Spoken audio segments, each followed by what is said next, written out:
హరే కృష్ణ. భక్తులందరికీ ప్రణామాలు. హరే కృష్ణ. ఈరోజు కొంచెం హ్యాబిట్స్ అయింది. సారీ. హరే హరే కృష్ణ. హరే కృష్ణ. ఫస్ట్ మనం మంగళాచరణం చేసుకుందాం. మంగళాచరణం చేసిన తర్వాత క్లాస్ స్టార్ట్ చేద్దాం.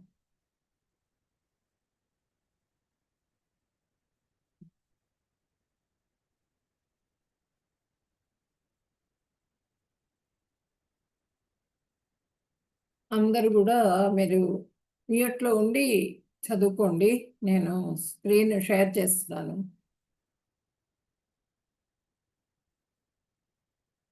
ఓం అజ్ఞానతిమిరాంధస్య జ్ఞానాంజనశలాకయా చక్షురున్మిళితం యేన తస్మై శ్రీ గురవే నమః. శ్రీచైతన్యమనోభీష్టం స్థాపితం యేన భూతలే స్వయం రూపః కదా మహ్యం దదాతి స్వపదాంతికం. వందేహం శ్రీగురో శ్రీయుతపదకమలం శ్రీగురున్ వైష్ణవాంశ్చ శ్రీరూపం సాగ్రజాతం సాగణ రఘునాథాన్వితం తం సజీవం సాద్వైతం సావధూతం పరిజన సహితం కృష్ణ చైతన్య దేవం శ్రీ రాధా కృష్ణ పాదాన్ సాగణ లలితా శ్రీ విశాఖాన్వితాంశ్చ. హే కృష్ణ కరుణా సింధో దీనబంధో జగత్పతే గోపేశ గోపికా కాంత రాధా కాంత నమోస్తుతే. తప్త కాంచన గౌరాంగీ రాధే బృందావనేశ్వరి వృషభానుసుతే దేవి ప్రణమామి హరిప్రియే. వాంఛాకల్పతరుభ్యశ్చ కృపా సింధుభ్య ఏవ చ పతితానాం పావనేభ్యో వైష్ణవేభ్యో నమో నమః. నమో విష్ణుపదాయ కృష్ణప్రేష్ఠాయ భూతలే శ్రీమతే భక్తివేదాంత స్వామిన్యితి నామినే. నమస్తే సరస్వతి దేవే గౌరవాణి ప్రచారిణే నిర్విశేష శూన్యవాది పాశ్చాత్య దేశతారిణే. జయ శ్రీ కృష్ణ చైతన్య ప్రభు నిత్యానంద ప్రియద్వైత గదాధర శ్రీవాసాది గౌర భక్త బృంద. హరే కృష్ణ కృష్ణ కృష్ణ హరే హరే హరే రామ రామ రామ హరే హరే. హరే కృష్ణ. ఇక్కడ మనకి చైతన్య మహాప్రభు ఈయన, ఇక్కడేమో నిత్యానందుడు, ఇక్కడ అద్వైతాచార్యుడు, ఇక్కడ శ్రీవాస పండితుడు. చైతన్య ప్రభు నిత్యానంద అద్వైత గదాధర శ్రీవాసాది గౌర భక్త. గౌర అంటే చైతన్య మహాప్రభు, ఆయన బంగారు వర్ణంలో ఉండేవారట, అందుకని గౌరాంగ అని అందరూ కూడా పిలుచుకుంటేవారు ఆయన్ని.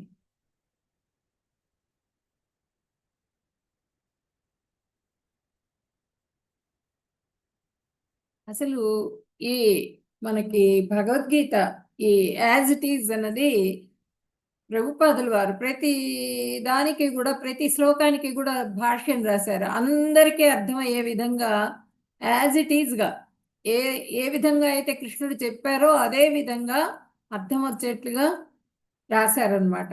ఇంకా వేరే భగవద్గీతలన్నీ కూడా వ్యాపార ధోరణిలో ఉంటాయి. మన ఈ యాజ్ ఇట్ ఈజ్ భగవద్గీత మాత్రం అందరూ తీసుకోవాలి. ఈ క్లాసెస్ జరిగేటప్పుడు మీరు ఆ భగవద్గీత బుక్ పెట్టుకొని ఉంటే కనుక ఆ భాష్యాలు అవి కూడా చదువుతూ ఉంటే కనుక మీకు అర్థమవుతుంది బాగా. ముందు రోజే చదువుకుని మీరు క్లాస్కి అటెండ్ అవ్వండి. క్లాస్కి అటెండ్ అయితే మీకు కొంత ఏదైనా డౌట్స్ వచ్చినా కూడా అడగొచ్చు. ఇప్పుడు ఇక్కడ ప్రభుపాదుల వారు చిన్న ఏజ్లోనే ఆయన రథయాత్ర చేశారు. చిన్న ఏజ్లో తండ్రి గారిని అడిగారట, నేను కూడా రథయాత్ర చేస్తాను, నాకు ఆ విగ్రహాలు కావాలి, రథం కావాలి అని 5 సంవత్సరాలు పిల్లవాడప్పుడు అడిగితే ఆయన తండ్రి గారు చిన్న రథం అది తీసుకొని వచ్చి ఇచ్చారు. ఇక్కడ చూడండి, కరతాళ్ళు అన్నీ కూడా మోగిస్తూ, వాయిద్యాలన్నీ మోగిస్తూ కూడా ఆ రథాన్ని తీసుకుని వాళ్ళు ఆ వీధిలో రథం లాక్కుంటూ వెళ్ళేవారట, ఆ చిన్న రథాన్ని. ప్రభుపాదుల వారు అంటే ప్రహ్లాదులాగా చిన్న ఏజ్ నుంచే ఆయనకి ఆ కృష్ణ భక్తి అనేది, కృష్ణుడి మీద భక్తి ఏర్పడింది అనమాట. తండ్రి గారు కూడా కృష్ణ భక్తులు. ఇక్కడ తర్వాత కొంత వయసు వచ్చిన తర్వాత ప్రభుపాదుల వారికి ఏమైందంటే, వాళ్ళ ఇంటికి వచ్చే సన్యాసులు వాళ్ళందరి పద్ధతులు నచ్చేవి కాదు ఆయనకి. నచ్చక ఇంకా ఆయన దీన్ని వదిలేశారు. ఇంకా ఆ లైన్‌లో నుంచి అప్పుడు మనకి బ్రిటిష్ వాళ్ళ ఇది జరుగుతున్నదనమాట. బ్రిటిష్ వాళ్ళ మీద పోరాటం జరుగుతున్నది. అప్పుడు గాంధీ గారి ఉద్యమంలోకి అట్రాక్ట్ అయ్యారు. గాంధీ గారి ఉద్యమంలోకి అట్రాక్ట్ అయినప్పుడు అంటే ఆయన అప్పుడు కాలేజీలో చదువుతూ ఉన్నారనమాట. డిగ్రీ చదువుతూ ఉన్న సమయంలో. ఒక స్నేహితుడి ద్వారా ఈ భక్తి సిద్ధాంత సరస్వతి గారి దగ్గరికి వెళ్ళటం జరిగింది. భక్తి సిద్ధాంత సరస్వతి గారిని చూడంగానే ఆయనకి ఎక్కడ లేని గౌరవం కలిగిందనమాట. ప్రభుపాదుల వారికి. గౌరవం కలిగి ఇంకా గురువు అంటే ఈ విధంగా ఉండాలి అని చెప్పినని ఆయనకి మనసులో అనుకున్నారట.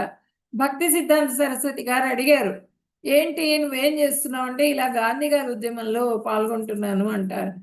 లేదు, నువ్వు దేశం కోసం కాదు, మొత్తం కూడా ఈ దేశాలు, పోరాటాలు, యుద్ధాలు ఇవన్నీ ఎందుకొస్తున్నాయి, ఆక్రమణలు ఇవన్నీ వాళ్ళ మనస్తత్వంలో మార్పు తీసుకుని రావాలి నువ్వు. కాబట్టి ఈ కృష్ణ చైతన్యాన్ని భక్తుడుగా అయితే గనక, ప్రతి వ్యక్తి భక్తుడుగా అయితే గనక వాళ్ళ మనస్తత్వంలో మార్పు వస్తుంది, సత్వగుణం వస్తుంది ప్రతి వాళ్ళకు కూడా. ఆ సత్వగుణంలో వచ్చినప్పుడు, సత్వగుణం అంటే ఏంటో చెప్పుకుందాం, మనం ఫ్యూచర్‌లో చెప్పుకుందాం క్లాసెస్‌లో. అది అప్పుడు వాళ్ళల్లో మనస్తత్వం మార్పు వచ్చినప్పుడు ఈ యుద్ధాలు ఇవన్నీ కూడా ఆగిపోతాయి. కాబట్టి నువ్వు బాగా ఇంగ్లీష్ మాట్లాడుతున్నావు, నువ్వు ఫస్ట్ ఈ కృష్ణ చైతన్యంలోకి రా, నా శిష్యుడివిగా అయ్యి నువ్వు ఈ దీంట్లోకి రమ్మని చెప్పనని పిలిచారు. ఆయన పిలిస్తే నేను ఇంకా చిన్న వయసు కదా, నేను ఇప్పుడే రాను, మళ్ళీ వస్తానని చెప్పి వెళ్ళిపోతారు అక్కడి నుంచి. మళ్ళీ వెళ్తారు భక్తి సిద్ధాంత సరస్వతి గారి దగ్గరికి. వెళ్ళినప్పుడు ఆయన ఇట్లా అమెరికా వెళ్ళి అక్కడ హిప్పీస్ పోరాటం చేస్తున్నారు, అక్కడ ప్రతి వాళ్ళు కూడా రాక్షసత్వంతో ఉన్నారు, ఎవ్వరికీ కూడా ఒక పద్ధతి అన్నది లేదు, కాబట్టి అక్కడ వాళ్ళందరికీ కూడా పద్ధతి నేర్పించి అందరినీ కూడా కృష్ణ చైతన్యంలోకి తీసుకురమ్మని చెప్పి పంపించారు. ఆయన వెళ్ళినప్పుడు చాలా అవమానాలు ఎదుర్కొన్నారు, చాలా అవమానాలు, చాలా కష్టాలు. వెళ్ళేటప్పుడు అసలు ఆయనకి ఒక ట్రంక్ పెట్టెలో భగవద్గీత, భాగవతం పుస్తకాలు పెట్టుకుని ఒక టైప్ రైటర్ పెట్టుకుని వెళ్ళిపోయారు ఆయన. ₹40 ఉందంతే ఆయన దగ్గర డబ్బులు. వస్త్రాలు కూడా సరిగ్గా లేవు. అక్కడ అమెరికా వెళ్ళితే అక్కడ చల్లదనాన్ని ఓర్చుకోవడానికి దానికి వస్త్రాలు సరిగ్గా లేవు ఆయన దగ్గర. అవన్నీ కూడా ఏమీ పట్టించుకోలే ఆయన. పట్టించుకోకుండా అమెరికాకి వెళ్ళిపోయి అక్కడ మొత్తం కూడా అందరికీ నిదానంగా ఆ పార్కులో ఉంటూ, కార్ షెడ్‌లో ఉంటూ, ఒక్కొక్కళ్ళనే శిష్యులుగా చేసుకుంటూ, అక్కడ కీర్తన చేస్తూ, ఆ హిప్పీస్ అందరిని కూడా వాళ్ళకందరికీ ప్రేమ అంటే ఏంటి అన్నది నేర్పించారన్నమాట ప్రభుపాదుల వారు. ప్రేమ అంటే ఏంటి? కృష్ణ భక్తి అంటే ఏంటి? కృష్ణుడంటే ఎవరు? ఇవన్నీ కూడా నేర్పించారు. నేర్పించి భగవద్గీత గురించి చెప్పారు. చెప్పి వాళ్ళనందరినీ కూడా అట్రాక్ట్ చేసి తన వైపు తిప్పుకున్నారనమాట. తిప్పుకొని అంటే ఆయన ఇక్కడి నుంచి వెళ్ళేటప్పుడు షిప్‌లో 2 సార్లు ఆయనకి హార్ట్ అటాక్ వచ్చింది. హార్ట్ అటాక్ వచ్చినా కూడా అంటే ధైర్యంగా ఆయన భగవంతుడి మీదే భారం వేసేసారు, ఆ కృష్ణుడి మీద. ఆ కృష్ణ భగవానుడే ఆయన్ని అమెరికా చేరేట్టుగా చేశారు. ఆ అమెరికాలో మొత్తం ప్రచారం అంతా కూడా, కృష్ణ ప్రచారం అంతా కూడా జరిగేట్టుగా చేశారు. మొత్తం ఇప్పుడు చాలా ఆలయాలు ప్రతి చోట కూడా వరల్డ్ మొత్తం కూడా మనకి ఆలయాలున్నాయి. ఇస్కాన్ ఆలయాలున్నాయి. 108 ఆలయాల్ని స్థాపింపజేశారనమాట. మొత్తం అంతా తిరిగారు. అన్ని చోట్లకి కూడా వెళ్ళారు ప్రభుపాదుల వారు. తర్వాత ఈ పుస్తకాలన్నింటికి కూడా భాష్యాలు రాశారు. బ్యాక్ టు గాడ్ హెడ్ అని చెప్పిననే పత్రికను స్థాపించారు. ఎవరైతే ఆయన్ని అవమానించి ఆయన్ని ఇచ్చేశారో వాళ్ళందరూ కూడా ఆయనకి శిష్యులైపోయినారు. ఆయన్ని ప్రైజ్ చేయటం మొదలుపెట్టారు అక్కడ అందరూ కూడా. ఇక్కడ చూడండి, లాయర్స్ అక్కడ అమెరికాలో, మాకు దేవుడు లేడా? ఒక్కడి నుంచి వచ్చి కృష్ణ చైతన్యాన్ని తీసుకుని రావాలి. ఒక రకం అవమానం కాదు, అన్ని రకాలుగా అవమానించారు ఆయన్ని. ఆయన అన్నింటినీ తట్టుకుని ఆ కృష్ణుడి మీద భారం ఉంచి ఆ కృష్ణ చైతన్యంతో పూర్తిగా ప్రచారం చేశారు. ఆ కృష్ణుడిని పూర్తిగా ప్రతి చోట కూడా కృష్ణ భక్తుల్ని, కృష్ణుడిని ఇప్పుడు చూడండి, రథయాత్ర ఒక్క పూరిలోనే జరిగేది మనకి. ఇప్పుడు మొత్తం ఆల్ ఓవర్ ది వరల్డ్ జరుగుతోంది రథయాత్ర. ఏ రథయాత్ర? జగన్నాథ రథయాత్ర. జగన్నాథ రథయాత్ర మొత్తం అన్ని చోట్ల ప్రతి ఇంట్లో కూడా చేసుకుంటున్నారు. జగన్నాథుడు ఉన్నాడు అంటే ఒక చిన్న రథం తీసుకొని రథయాత్ర చేస్తున్నారు. అట్లా అయిపోయింది. అంత ఆ కృష్ణుడు అంతమంది హృదయాల్లో ప్రవేశించేట్టుగా చేశారు ప్రభుపాదుల వారు. ఇప్పుడు ఇక్కడ మనకి ఇక్కడ ప్రభుపాదుల వారు ఇక్కడేమో మన జయపతాక్ మహారాజ్ గారు గురువు గారు, మన గురువు గారు అందరికీ కూడా ఈయన మొత్తం కృష్ణ చైతన్యాన్ని నింపుతూ ప్రచారం చేస్తూ ఇక్కడ దేవాలయాలన్నింటిలో కూడా ఆయన హెడ్గా ఉన్నారు. అంతా మొత్తం ఆల్ ఓవర్ ది వరల్డ్ తిరుగుతూ ఉంటారు జయపతాక్ మహారాజ్ గారు. ఇక్కడ నామనిష్ట ప్రభుది గారు, ఈయన ప్రెసిడెంట్ అనమాట. మ్యాంగ్లూరులో మనం ఈ క్లాసెస్ ఈ విధంగా ఆన్లైన్లో వినటానికి మనకి దోహదం చేసినటువంటి వారు ఎవరు అంటే నామనిష్ట ప్రభుజీ గారు. ఈయన చాలా కృషి చేశారు. టెంపుల్ ఒకటి పెద్ద టెంపుల్ కన్స్ట్రక్ట్ చేసుకున్నాము, మ్యాంగ్లూరులో కన్స్ట్రక్ట్ చేసాము. ఇప్పుడు భగవద్గీత గురించి అది ఒక బిల్డింగ్ కన్స్ట్రక్ట్ చేస్తున్నారు. ఆన్లైన్ కాకుండా ఆఫ్లైన్లో కూడా భగవద్గీతని చెప్పడం కోసంగా, అధ్యయనం దానికోసంగా ఒక కాలేజ్, భగవద్గీత కాలేజీని స్టార్ట్ చేశారు. అక్కడ కడుతున్నారు అనమాట, కన్స్ట్రక్ట్ చేస్తున్నారు. ప్రెసిడెంట్ గారు ఈయన ఇన్ఫోసిస్లో వర్క్ చేస్తూ ఎంటెక్ చేశారు ఐఐటిలో. ఇన్ఫోసిస్లో వర్క్ చేస్తూ ఆ ఉద్యోగాన్ని వదిలేసేసి కృష్ణ చైతన్యంలోకి వచ్చేసారనమాట. ఇక్కడ శ్రీ వాసాంగన్ ప్రభుజీ గారు, ఈయన వైస్ ప్రెసిడెంట్ ఈ టెంపుల్కి. ఈ వైస్ ప్రెసిడెంట్ వీరు డాక్టర్గా చేస్తూ తన వృత్తికి రాజీనామా చేసేసి పూర్తిగా కృష్ణ చైతన్యంలోకి వచ్చి కృష్ణుడి గురించి ప్రచారంలో ఉన్నారనమాట. హరే కృష్ణ.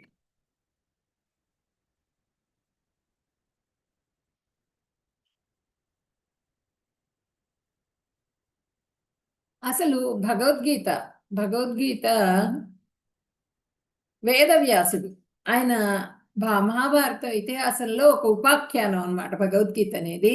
ఆయన భీష్మ పర్వంలోని 25వ అధ్యాయంలో 25వ అధ్యాయం నుంచి 42వ అధ్యాయం వరకు భారతంలో అంటే ఎప్పుడు చెప్పబడింది అంటే భగవద్గీత మనకి అందరికీ తెలుసు, మనకి అందరికీ కూడా ఆ యుద్ధం సమయంలో ఆ యుద్ధం నేను చేయను అని చెప్పానని అస్త్ర సన్యాసం చేస్తాడు ఆయన.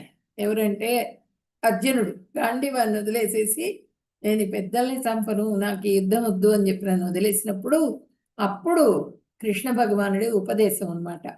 కృష్ణుడిని నిన్నే గురువుగా చేసుకున్నాను నాకు చెప్పు అని అడిగినప్పుడు ఈ భగవద్గీత అనేది చెప్పడం జరిగింది. భగవద్గీత వేద జ్ఞానసారం మరియు ముఖ్యమైన ఉపనిషత్తుల్లో ఒకటి. గీతోపనిషత్తు అంటారు, ఇది ఉపనిషత్తుల్లో భాగం అన్నమాట భగవద్గీత. గీతోపనిషత్తు అంటారు. మహాభారతం కథను వ్యాస మహర్షి శిష్యుడైన వైశంపాయన ముని జనమేజయ మహారాజుకు, జనమేజయుడంటే ఎవరు? అభిమన్యుడి మనవడు. అభిమన్యుడి కుమారుడేమో పరీక్షిత్తు కుమారుడేమో జనమేజయుడు. ఆ జనమేజయుడికి చెప్తున్నారనమాట వైశంపాయనుడు, అర్జునుని ముని మనవడు, ఆయనకి వినిపిస్తున్నారు భగవద్గీత గురించి.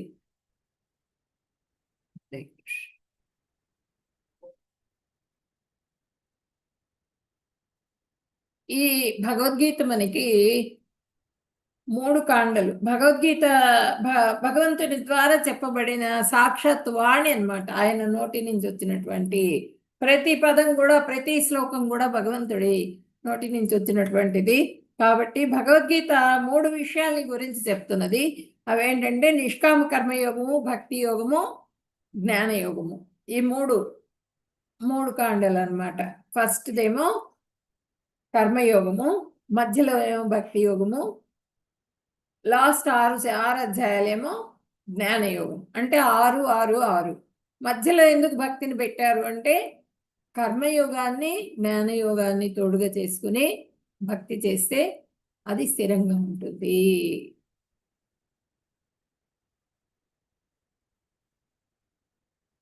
ఇప్పుడు కర్మయోగం వలన ఏమైతుంది? కర్మయోగం వలన మనకి అంతఃకరణ శుద్ధి జరుగుతుంది.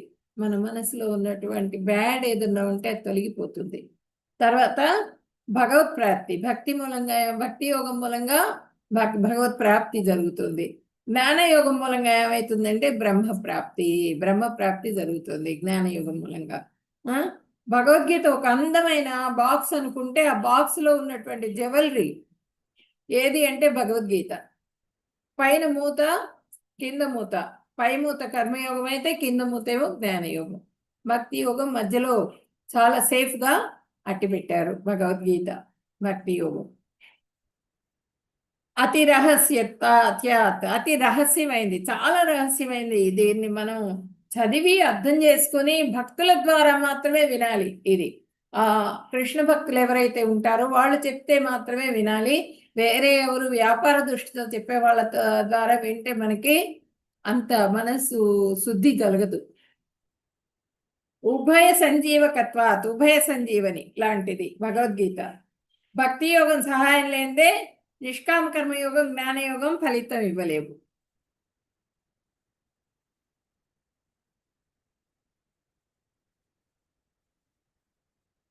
సర్వోపనిషదో గావో దోగ్ధా గోపాలనందన పార్థో వత్స సుధీర్భోక్త దుగ్ధం గీతామృతం మహత్. సర్వ ఉపనిషత్తుల్లో కూడా సారమైన భగవద్గీత గోవు అనుకుంటే గనక ఆ గోవు పాలు పితుకుతున్న వారు ఎవరు అంటే గోపాలుడు, కృష్ణ భగవానుడు. ఆ కృష్ణ భగవానుడు పాలు పితుకుతూ ఉంటే ఆ పాలని తాగటానికి ఎవరున్నారు? అర్జునుడు. మనమందరం కూడా ఇప్పుడు అదే పనిలో ఉన్నాం. మనమందరం కూడా ఈ రోజు నుంచి గీతా యజ్ఞం స్టార్ట్ చేసాం. మనము 18 days క్లాసెస్ మీరు ఒక్కరోజు కూడా మిస్ కాకుండా అటెండ్ అవ్వండి. చక్కగా ప్రతిరోజు కూడా అటెండ్ అయ్యేదానికి ప్రయత్నం చేయండి. ప్రతిరోజు మీకు రికార్డింగ్ కూడా పెడతాం మేము. ఇంకో 1-2 సార్లు వినండి. వింటే ఇంకా బాగా మీకు అర్థమవుతుంది.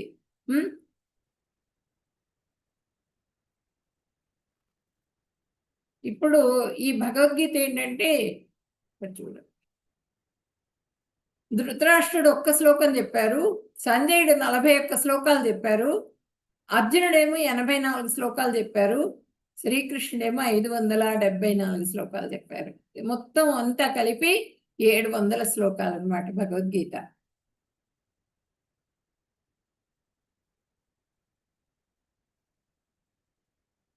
మొదటి అధ్యాయం అర్జున విషాద యోగం.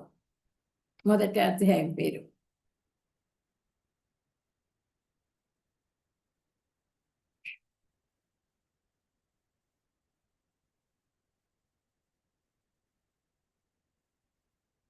ఇప్పుడు అసలు ఈ భగవద్గీతలో ఏమున్నాయి? 18 రకాల విద్యలు ఉన్నాయట. 18 రకాల విద్యల సమాహారం భగవద్గీత. ఋగ్వేదం ఉంది, యజుర్వేదం ఉంది, సామవేదం ఉంది, అథర్వణ వేదం ఉంది. 4 వేదాలు కూడా ఇందులో ఉన్నాయి. తర్వాత శిక్ష ఉన్నది, వ్యాకరణం ఉంది, ఛందస్సు, నిరుక్త, జ్యోతిష్యం, 6 వేదాంగాలు, కల్ప, ఇవి 6 వేదాంగాలు ఉన్నాయి. తర్వాత పురాణాలు ఉన్నాయి. తర్వాత మీమాంస అంటే విచారణ శాస్త్రం, సూక్ష్మ విషయాల గురించి తెలియజేసేది. తర్వాత న్యాయశాస్త్రం, ధర్మశాస్త్రం, ఆయుర్వేదం, ధనుర్వేదం, గంధర్వ వేదం, అర్థశాస్త్రం. ఇవి 4 వేదాలు, 4 ఉపవేదాలు అన్నమాట. ఆయుర్వేదము, ధనుర్వేదము, గంధర్వ వేదము, అర్థశాస్త్రం. ఇవి 4 ఉపవేదాలు కూడా ఈ భగవద్గీతలోనే ఉన్నాయి. ఇవి మొత్తం కూడా 18 రకాల విద్యల సమాహారం భగవద్గీత. భగవంతుడు అంటే ఎవరు? ఫస్ట్ మనం ఈ విషయం తెలుసుకోవాలి, తర్వాత స్టార్ట్ చేయాలి. భగవంతుడు అంటే ఎవరు? భగవంతుడు భగ అంటే ఐశ్వర్యం. ఐశ్వర్యస్య సమగ్రస్య వీర్యస్య యశస్య శ్రియః జ్ఞాన వైరాగ్యయోశ్చైవ సన్నాం భగైతీం గణ. ఐశ్వర్యము, సౌందర్యము, కీర్తి, వైరాగ్యము, జ్ఞానము, శక్తి, 6 సంపదలు సంపూర్ణంగా కలిగిన వారిని భగవంతుడు అంటారు. ఐశ్వర్యం ఉండాలి, సంపూర్ణ ఐశ్వర్యవంతుడు భగవంతుడు. మొత్తం అంతా కూడా అసలు ఆయనదే అన్నమాట ఐశ్వర్యం. ఇప్పుడు ప్రతి వాళ్ళకి వీళ్ళు మనకి సెలెక్ట్ చేస్తూ ఉంటారు మొత్తం వరల్డ్లో. వీళ్ళు మొత్తం వరల్డ్ మొత్తంలో ఐశ్వర్యవంతులు అంటారు. ఈ సంవత్సరం ఒకళ్ళు ఉంటే నెక్స్ట్ ఇయర్ వచ్చేటప్పటికి వాళ్ళు మారిపోతారు. అట్లా ఉండదు భగవంతుడిది. మొత్తం కూడా ఎప్పుడు ఆయనే పూర్తిగా అంతా సమగ్రం, పూర్తిగా సంపూర్ణమైనటువంటి ఐశ్వర్యవంతుడు. సౌందర్యం, సంపూర్ణమైన సౌందర్యం. రోజు మీకు ఫొటోస్ పెడతాను ఇక్కడివి. నేను మాయాపూర్లో ఉంటాను. ప్రతిరోజు కూడా మన రాధా గోవిందాలయం కూడా మీరు రోజు హారతి అటెండ్ అయ్యేందుకు కూడా మీకు ఫెసిలిటీ ఇస్తాం మేము 4:30కి. చక్కగా ఎంత అందం, ఎంత సౌందర్యవంతుడంటే ప్రతి పువ్వు చూసినా ఆయన సృష్టి ఎంత అందంగా ఉంటుంది. ఆ సృష్టిలో ఉన్నటువంటి అందం మొత్తం కూడా ఆయనదే, భగవంతుడిదే. అంత సౌందర్యవంతుడు. తర్వాత కీర్తి, సంపూర్ణ కీర్తివంతుడు. ఈరోజు ఈ గోవర్ధన పర్వతం ఎత్తారు భగవంతుడు అంటే అప్పుడు ఎట్లా చెప్పుకున్నాం, ఈరోజు కూడా అలాగే చెప్పుకుంటున్నాం మనం భగవంతుడే. ఆ గోవర్ధన పర్వతం ఎవరు ఎత్తలేరు. ఇవాళ ఒక వెయిట్ లిఫ్టింగ్ వాళ్ళు ఇవాళ 50 కిలోలు ఎత్తితే ఇంకొకడు ఈ రోజు వాడు రేపు ఉండడు, రేపటి వాడు ఎల్లుండి ఉండడు, మాయమైపోతూ ఉంటారు, వాళ్ళ పేర్లు మారిపోతూ ఉంటాయి. కానీ భగవంతుడు అట్లా కాదు. ఆయన చేసిన లీలలు ఆ విధంగా ఉన్నాయి. తర్వాత వైరాగ్యం. ఇంత ఐశ్వర్యము, ఇన్ని లీలలు, ఇంత కీర్తి, ఇన్ని ఉన్నా కూడా ఆయన నాకు అసలు ఏమీ అవసరం లేదు అంటారు. అంత వైరాగ్యం, సంపూర్ణ వైరాగ్యవంతుడు. జ్ఞానం, సంపూర్ణమైన జ్ఞానవంతుడు. శక్తి, సంపూర్ణమైన శక్తివంతుడు. గోవర్ధన పర్వతం ఎత్తారు. ఎంతమంది చిన్నపిల్లాడప్పటి నుంచి చాలా మంది రాక్షసుల్ని సంహరించారు భగవంతుడు. ఆయన భగవంతుడు అంటే ఈ 6 సంపదలు సంపూర్ణంగా కలిగిన వారిని భగవంతుడు అంటారు అని చెప్పినని వ్యాసుల వారి తండ్రి గారు పరాశరుల వారు ఆయన కీర్తించారనమాట భగవంతుడిని.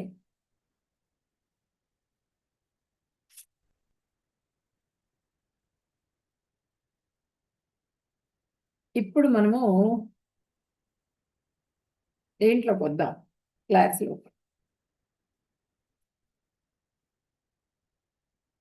అసలు భగవద్గీతలో మనం చర్చించుకునే విషయాలేంటి, అంశాలేంటి అంటే 5 విషయాల గురించి మాట్లాడుకుంటాం మనం. ఈశ్వరుడి గురించి, జీవుడి గురించి, ప్రకృతి గురించి, జీవుడు అంటే జీవాత్మ, ప్రకృతి గురించి, కాలం గురించి, కర్మం గురించి, ఈ 5 విషయాల గురించి చర్చించుకుంటాము. భగవద్గీత ఈ 5 విషయాల గురించి వివరిస్తుంది మనకి. తర్వాత అసలు భగవద్గీత ఎందుకు స్టార్ట్ అయింది? నేను యుద్ధం చేయను అన్నారు, చెయ్యను అని ఆ గాంధీ వారిని వదిలేసేసి నేను పెద్దల్ని వధింపలేను అని చెప్పారు. రక్తసిక్తమైన రాజ్యాన్ని నేను అనుభవించలేను, నాకు అవసరం లేదు ఆ రాజ్యం అన్నారు. ఆతతాయిల్ని చంపినా కూడా నాకు పాపం వస్తుంది కానీ పుణ్యం రాదు. వాళ్ళు చనిపోయిన వాళ్ళు యుద్ధంలో చనిపోతే వాళ్ళు స్వర్గానికి వెళ్తారు, కానీ వాళ్ళని చంపినందుకు పాపం వస్తుంది నాకు. అంటే గురువులు పెద్దలు అందరు ఉన్నారు, వాళ్ళందరినీ చంపితే నాకు పాపం వస్తుంది, నేను చెయ్యనా పని అన్నాడు అర్జునుడు. కులధర్మాలు నశించిపోతాయి, కులధర్మాలు కూడా నశించిపోతాయి అని చెప్పాడు. ఈ 5 విషయాలు కూడా చెప్పి కృష్ణ భగవానుడి పాదాల దగ్గర కూర్చుండిపోయారనమాట. ఈ భగవద్గీతలో మనకి విజయ చిహ్నాలు 12వ శ్లోకం నుంచి 20వ శ్లోకం వరకు విజయాన్ని గురించిన చిహ్నాలు మనకి చెప్పడం జరుగుతుంది. మొదటి శ్లోకమేమో ధృతరాష్ట్రుడి ప్రశ్న, దుర్యోధనుని రాజనీతి, ఇదంతా కూడా 2 నుంచి 11వ శ్లోకం వరకు. 12 నుంచి 20వ శ్లోకం వరకేమో విజయ చిహ్నాలు, 21 నుంచి 27వ శ్లోకం వరకు అర్జునుని సైన్య దర్శనం. మొత్తం మన ఫస్ట్ అధ్యాయం గురించి మొత్తం కూడా సమాహారం అన్నమాట. ఇదంతా కూడా ఈ శ్లోకాస్ అన్ని కూడా శుద్ధ భక్తులు చెప్తే మాత్రమే భగవద్గీత వినాలి అని చెప్పనని చెప్తున్నారు. లేకపోతే గనక ఒక పాము వచ్చి పాలు పెట్టాను, చక్కగా శుద్ధమైన పాలు. ఆ పాము వచ్చి పాలల్లో మూతి పెట్టింది అనుకోండి, అది విషతుల్యం అయిపోతాయి కదా. అలాగే వేరే భక్తులు కాని వాళ్ళ ద్వారా భగవద్గీత గురించి వింటే అది మన మనసు మొత్తం కూడా కలుషితం అయిపోతుంది. కాబట్టి భగవద్గీత వినాల్సింది ఎవరి ద్వారా అంటే భక్తుల ద్వారా మాత్రమే వినాలి అని చెప్పనని భగవంతుడు కూడా చెప్తున్నారు మనకి. ఇప్పుడు ఫస్ట్ శ్లోక చెప్పుకుందాం మనం. అసలు ఈ భగవద్గీత అసలు ఎట్లా స్టార్ట్ అయింది చూడండి. ఇక్కడ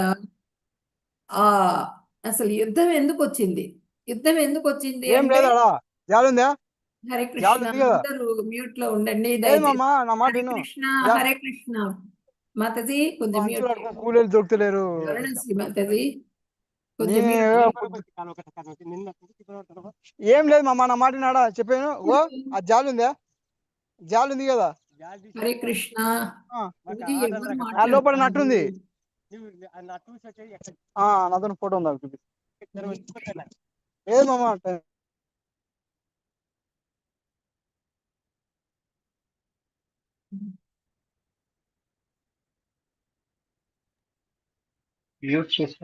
ఇప్పుడు మనకి మళ్ళీ మాట్లాడుతున్నారు అన్మ్యూట్ చేసుకుని. సారీ, మాట్లాడకండి, అందరికీ డిస్టర్బెన్స్ అవుతుంది మీరు మాట్లాడితే. ఈ భగవద్గీత ఆ పాండవులు కౌరవులు, పాండురాజు తర్వాత ధృతరాష్ట్రుడు, ఇద్దరు అన్నదమ్ములు.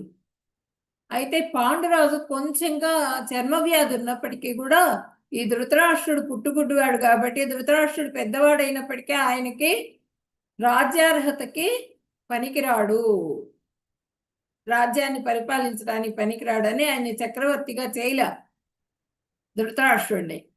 పాండురాజుని మాత్రమే చక్రవర్తిగా ప్రకటించారు.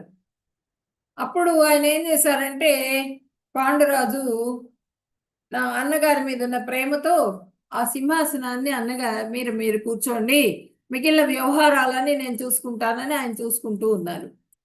కొన్ని రోజులు అయిన తర్వాత వాళ్ళు భార్యలతో పాటుగా ఆయన వనవాసానికి వెళ్ళారు, వనాల్లోకి వెళ్ళారు.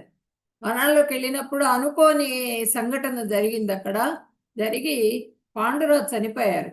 పాండురాజు చనిపోయినప్పుడు ఆ పాండురాజుతో పాటుగా మాద్రి, ఆమె కూడా సహగమనం చేసింది. అంటే అప్పటికి వాళ్ళకేంటంటే మంత్రం ద్వారా, అంటే ఒక ముని వాళ్ళకి శాపం పెడతారు పాండురాజుకి, భార్యలతో కలవకూడదు అని. అప్పుడు వాళ్ళకి సంతానం ఎలా కలుగుతుంది? కుంతి మహారాణి ఆమె దగ్గర ఉన్నటువంటి మంత్రంతో పిల్లలు, ఫస్ట్ ఆమెకి 3 పిల్లలు పుడతారు, ధర్మరాజు, భీముడు, అర్జునుడు. నకుల సహదేవులేమో మాద్రికి పుడతారు. తర్వాత పాండురాజు చనిపోవడం జరుగుతుంది. చనిపోయినప్పుడు మాద్రి ఆయనతో పాటుగా సహగమనం చేసేస్తుంది. ఈ పిల్లల్ని 5గురిని తీసుకుని ఋషులను తోడు తీసుకుని మళ్ళీ ఈమె హస్తినాపురానికి వస్తుంది. హస్తినాపురానికి వచ్చి అక్కడ భీష్ముల వారు వీళ్ళందరి అండతో అక్కడ ఉంటూ ఉంటుంది, పిల్లల్ని పెంచుతూ ఉంటుంది. వీళ్ళు వెళ్ళిపోయారు, వనాలకు వెళ్ళిపోయారు, ఏమీ లేదు అని చెప్పినాను అనుకుంటే వీళ్ళు మళ్ళీ వచ్చారే అని చెప్పనని ఈయనకు అప్పటికి 100 మంది సంతానం. ఈయనకి ధృతరాష్ట్రుడికి పాండురాజు పుట్టిన తర్వాత వెంటనే ఈయనకు కూడా పుడతారు, 100 మంది సంతానం కలుగుతారు. ఆ 100 మంది సంతానం లో మొదటి వాడి పేరు సుయోధనుడు. కానీ అతను చేసే చెడ్డ పనులకి అతనికి దుర్యోధనుడు అని చెప్పిన పేరు వస్తుంది. అయితే మొత్తం రాజ్యం నాదే, నీదే నీదే అని చెప్పి చిన్నప్పటి నుంచి చెప్తూ ఉండేటప్పటికి అదే పట్టుబడిపోతుంది ఆ దుర్యోధనుడికి. వీళ్ళని విపరీతంగా బాధలు పెడతారనమాట. వీళ్ళని పంపించేద్దాం, ఇక్కడి నుంచి తరివేద్దాం ఎట్లాగైనా అనే దాంట్లో వాళ్ళని మాయాజూదం ఆడిస్తారనమాట. వాళ్ళకు ఒక 5 ఊళ్ళు ఇచ్చినట్లే ఇస్తారు, ఇంద్రప్రస్థం దగ్గర ఇస్తారు.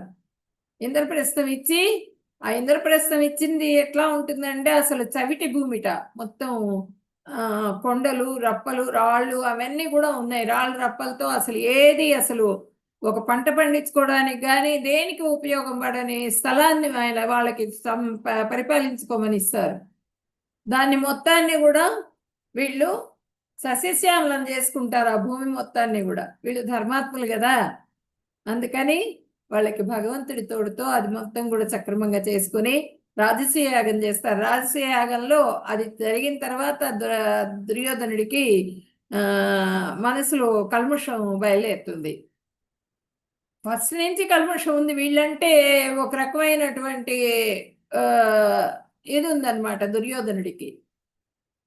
కానీ ఆ రాజసూయ యాగం చూసిన తర్వాత ఇంకా ఎక్కువైపోతుంది అసూయ.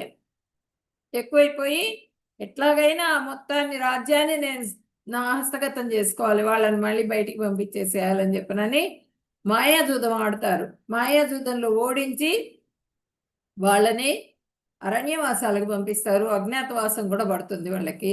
వాళ్ళు వెళ్ళిపోతారు, పాండవులు వెళ్ళిపోతారు. వెళ్ళిపోయిన తర్వాత మళ్ళీ అజ్ఞాతవాసం కూడా కంప్లీట్ చేసుకొని వాళ్ళు మా మా ఇంద్రప్రస్థాన్ని మాకు ఇచ్చిన దాన్ని మాకు ఇవ్వండి, మా రాజ్యాన్ని మేము ఏలుకుంటామని అడుగుతారు. అడిగితే వాళ్ళు ఇవ్వమంటారు. నేను ఇవ్వను, ఒక్క సూది మోపినంత స్థలం కూడా నీకు ఇవ్వను, మొత్తం కూడా మాదే, వెళ్ళిపోండి మీరు అంటాడు. అనేటప్పటికి ఇంకప్పుడు కృష్ణ భగవానుడు చేత చెప్పిస్తారు, పెద్దలందరూ చెప్తారు, వ్యాసుల వారు కూడా వచ్చి చెప్తారు. వినడనమాట దుర్యోధనుడు. తండ్రి కూడా ఏమీ మాట్లాడడు, ఎందుకంటే ఆయనకు కూడా వీళ్ళే కావాలి చక్రవర్తులు అనేటువంటి మనసులో ఆలోచన.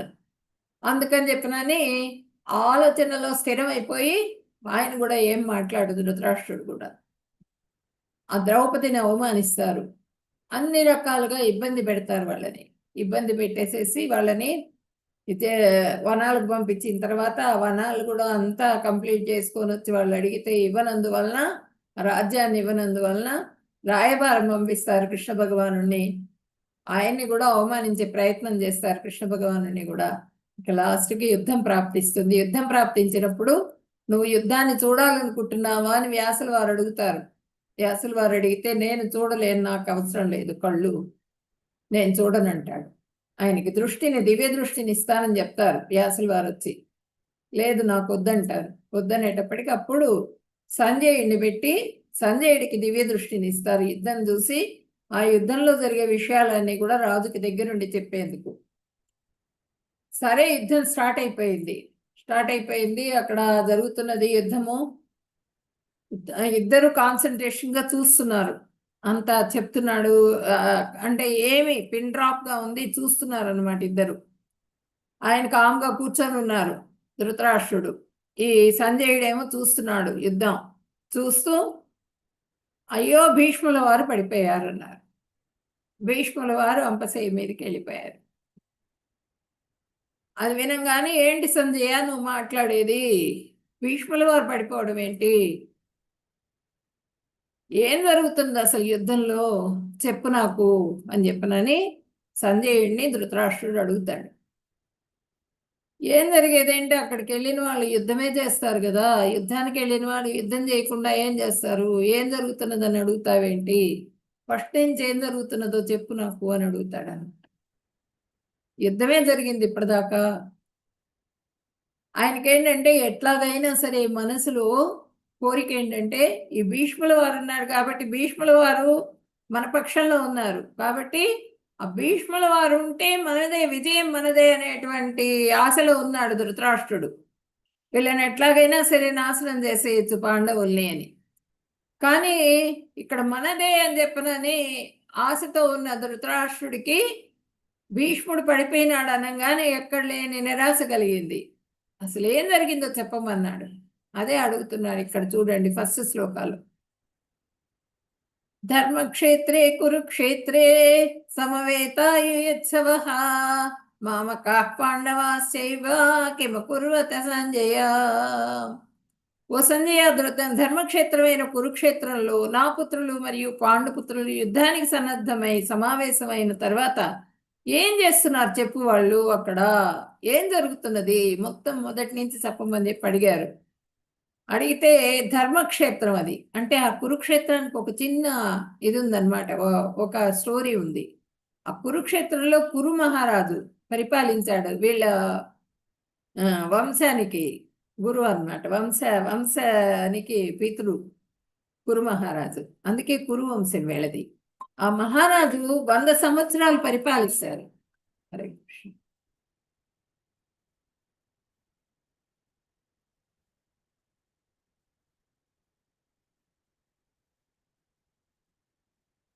ఆ 100 యజ్ఞాలు చేశారట ఆ కురు మహారాజు. మొత్తం ఆ యజ్ఞస్థలం మొత్తం కూడా ఆయనే శుభ్రం చేసుకుని యజ్ఞానికి అంతా కూడా రెడీ చేసుకుని యజ్ఞం చేశారట. అంత శ్రద్ధగా యజ్ఞం చేసేటప్పటికి ఆయన బ్రహ్మగారు ప్రత్యక్షమయ్యి ఆయనకి వరం ఇచ్చారు. ఏంటి, ఈ క్షేత్రంలో ఎవరైతే కాలు పెడతారో వాళ్ళందరూ కూడా ధర్మాత్ములుగా మారిపోతారు అని వరం ఇచ్చారు. ఇచ్చేటప్పటికి ఇక్కడ ఈ క్షేత్రంలో యుద్ధం జరుగుతున్నది కాబట్టి వాళ్ళు పాండవులు ఎటు ధర్మాత్ములే, వాళ్ళేం యుద్ధం కోరుకోరు. కానీ నా కుమారులు వాళ్ళు యుద్ధం కోరుకుంటున్నారు, వాళ్ళు చక్రవర్తులు కావాలనే కోరికలో ఉన్నాం.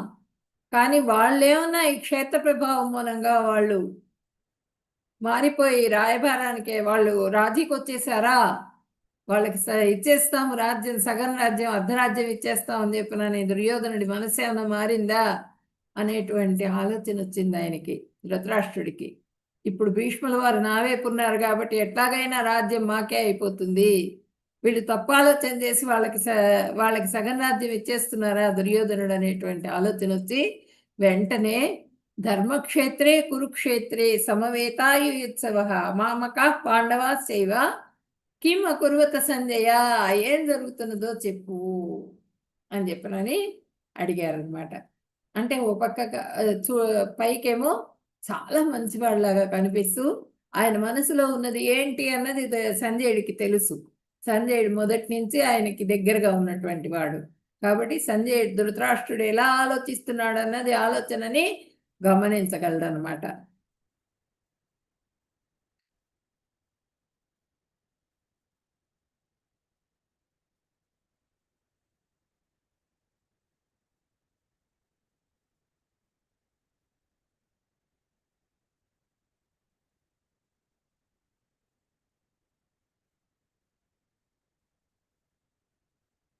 సంజయ ఉవాచ దృష్ట్వా తు పాండవానేకం వ్యూఢం దుర్యోధనస్తదా ఆచార్యముపసంగమ్య రాజా వచనమబ్రవీత్. సంజయుడు చెప్తున్నారు, ఓ రాజా, వ్యూహాత్మకంగా నిలిపి ఉన్న పాండవ సైన్యాన్ని చూచి దుర్యోధనుడు తన గురువు ద్రోణాచార్యుని సమీపించి ఈ విధంగా చెప్తున్నారు.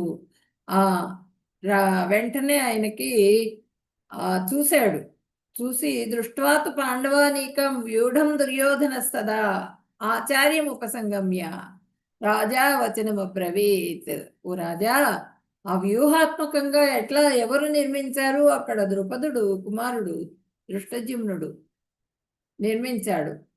ఆ నిర్మించినటువంటి ఆ సేనా వ్యూహాన్ని చూసి ఆయనకి భయం కలిగింది దుర్యోధనుడికి. వెంటనే ఆయన దగ్గరికి వెళ్ళిపోయారు, ద్రోణాచార్యుడి దగ్గరికి వెళ్ళిపోయారు మాట్లాడడానికి.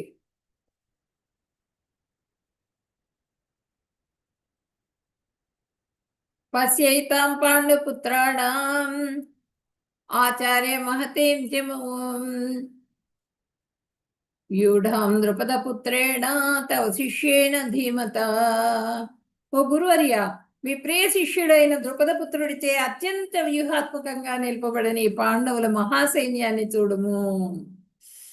చూడు, అక్కడ చెప్తున్నారు, ఏం చెప్తున్నారు చూడు ఎట్లా ఉందో నీకు. అంటే ఇక్కడ ఒక చిన్న స్టోరీ ఉంది. ఏంటంటే ఆ ద్రుపద మహారాజు ఈ ద్రోణాచార్యుడు ఇద్దరు కూడా గురుకులంలో ఫ్రెండ్స్ అనమాట. ఇద్దరు కలిసి చదువుకుంటారు. కలిసి చదువుకున్న తర్వాత ఇద్దరు విద్యాభ్యాసం అయిపోయిన తర్వాత ఆ గురువు గారు ఎవరంటే ద్రోణాచార్యుడి తండ్రి. అక్కడ కీకారణ్యంలో వాళ్ళు ఉంటూ ఉంటారనమాట. వాళ్ళు ఎప్పుడు తపస్సులు అవి చేసుకుంటూ ఉంటారు అక్కడ.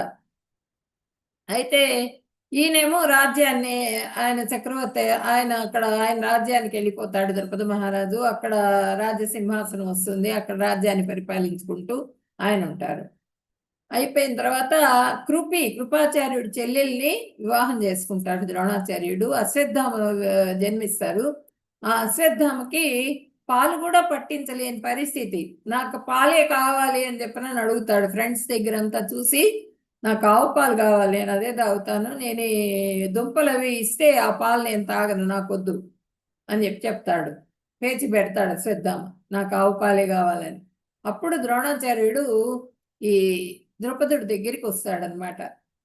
ఆయన రాజు కదా, ఆయన దగ్గర ఆవులు ఉంటాయి, కొన్ని ఆవులు అడిగి తీసుకొచ్చుకుందాం, కుమారుడికి పాలు కూడా పట్టించలేని స్థితిలో ఉన్నానని.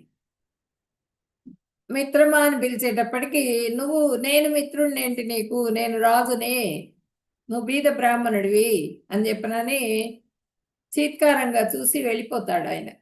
చీత్కారంగా చూస్తాడు, పట్టించుకోనట్టుగా ఉంటాడనమాట ద్రుపదుడు. పట్టించుకోనట్లుగా ఉండి అవమానపరిచేటప్పటికి అప్పుడు ద్రోణాచార్యుడు ఏం చేస్తాడంటే, ఎట్లాగైనా వీడి అహంకారాన్ని దించాలి అని చెప్పనని అక్కడి నుంచి వెళ్ళిపోతాడు. వెళ్ళిపోతూ ఉంటే అక్కడ పిల్లలు బాలు బావిలో పడిపోతుంది. ఆ బావిలో పడిన బాలు తీయాలి అనే ప్రయత్నంలో 100 మంది ఆ బావి చుట్టూ నిలబడి ఉంటారు. ఈ 5గురు పాండవులు కూడా నిలబడి ఉంటారు అక్కడ.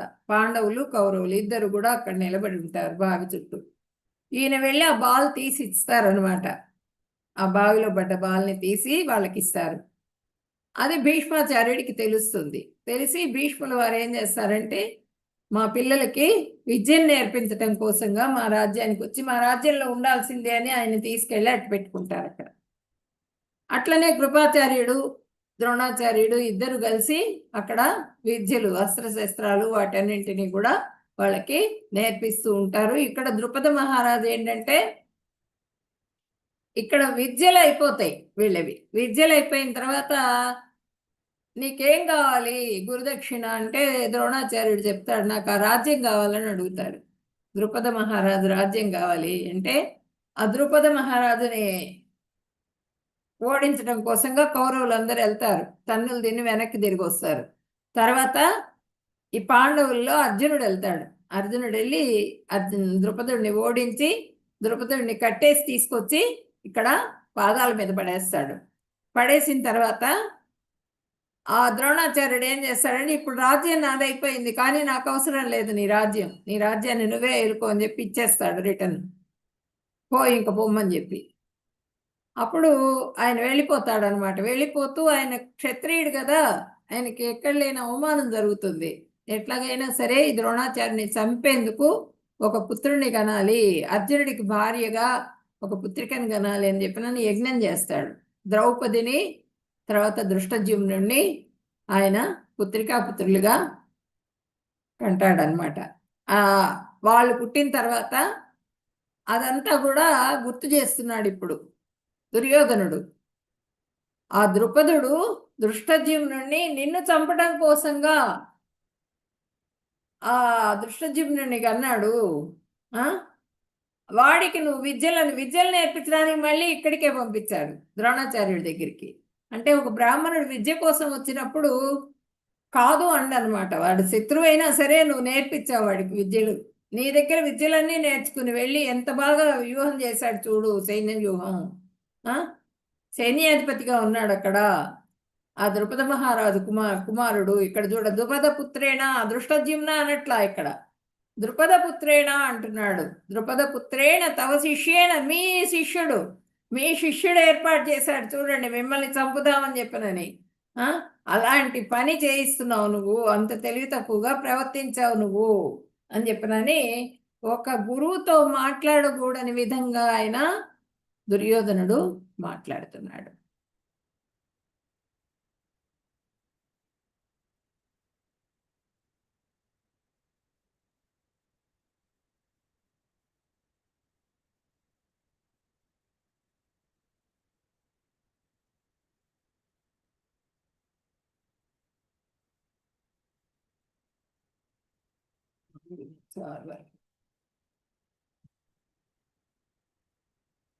ఈరోజు కొంచెం 10 నిమిషాలు అటు ఇటుగా అవుతుందండి, అడ్జస్ట్ అవ్వండి.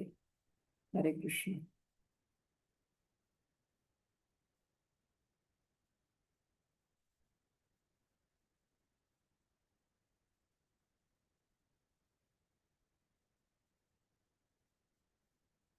అర్జున ఉవాచ 4వ శ్లోకం నుంచి 6వ శ్లోకం వరకు. కథం భీష్మహం సంఖ్యే ద్రోణం చ మధుసూదన విష్భిః ప్రతియోస్యామి పూజార్హ వరిసూదన. గురున హత్వా హి మహానుభావాన్ శ్రేయో భోక్తుం భైక్ష్యమపీహ లోకే హత్వార్థ కామాంస్తు గురుని హైవా భుంజీయ భోగాన్ రుధిర ప్రదిగ్ధాన్. హరే కృష్ణ.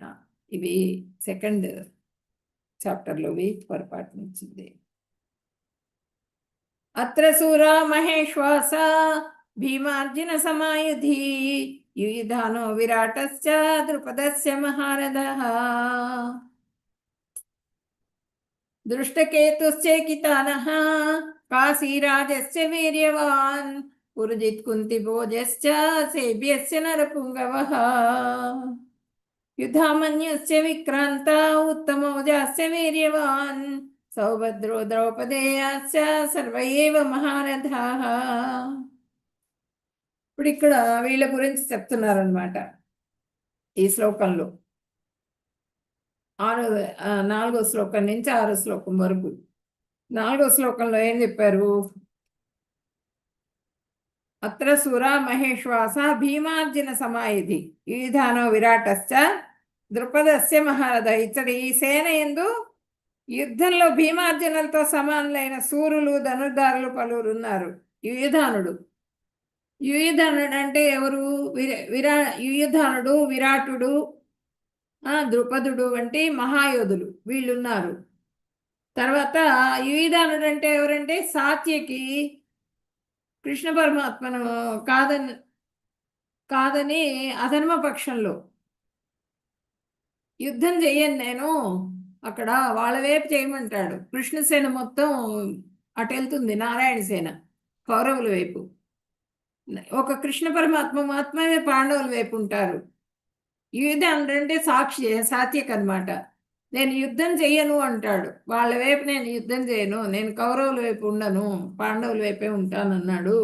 మన వైపు ఉండకుండా అటు వెళ్ళి యుద్ధం చేస్తున్నాడు. వీడొక వీరుడు అక్కడ ఉన్నాడు అని చెప్పినని ఆయన్ని చూపించాడనమాట ద్రోణాచార్యుడికి. విరాటుడు ఏంటంటే ఆయన కొలువులో వీళ్ళు అజ్ఞాతవాసం చేశారు ఈ పాండవులు. ఆయన రాజ్యంలో ఉన్నారు, విరాటుడు రాజ్యంలో. వాళ్ళకి స్థానం ఇచ్చాడు విరాటుడు అని చెప్పినని ఆయన ఒకడిని చూపిస్తున్నాడు. ద్రుపదుడు వంటి మహాయోధులు ఉన్నారు అక్కడ అని చెప్పినని ఇక్కడ చెప్తున్నారనమాట. దృష్టకేతుడు శిశుపాలుడి కొడుకు అనమాట. దృష్టకేతు అంటే చేది దేశం రాజు, కృష్ణ భక్తుడు ఈయన. అంటే శిశుపాలుడు కృష్ణ వైరి. శిశుపాలుడి కుమారుడు కృష్ణ భక్తుడు. చేకితానుడు అంటే దృష్టకేతు కుమారుడు. కాశీరాజు అంటే వీళ్ళు కాశీరాజు వంశంలో మొత్తం అందరూ కూడా వీరులేట. ఆ పుట్టిన వాళ్ళందరూ కూడా, ఆ వంశంలో పుట్టే ప్రతి వాళ్ళు కూడా వీరులే పుడతారట.